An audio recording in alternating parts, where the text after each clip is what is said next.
আসলেই আমাদের একটা ট্রেনের মতো, রাস্তা অগণিত আছে, কিন্তু সোজা পথে যে ব্যক্তিগুলো চলবে সেই ব্যক্তিগুলো ভালো কিছু করবে, এমনকি সেই গন্তব্যে পৌঁছাবে।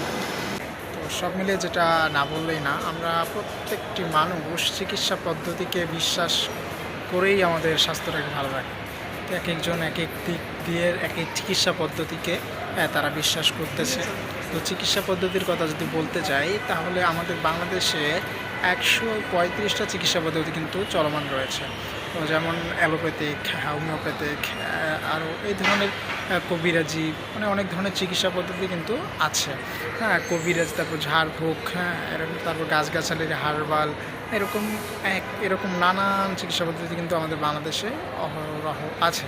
তো এখন বিশ্বস্ত কোনটাকে মনে করবেন, যেটা সবথেকে বেশি ন্যাচারাল, তো ওই প্রোডাক্ট যারা নিয়ে কাজ করে তাদেরকে কিন্তু বিশ্বাস করতে হবে। তাছাড়া যদি আপনারা এই ধরনের এগুলো অবগত করেন, তাহলে দেখবেন আপনাদের মানে রোগ দূর করার থেকে পার্শ্ব প্রতিক্রিয়ার কারণে বেশি বাসা বাঁধবে।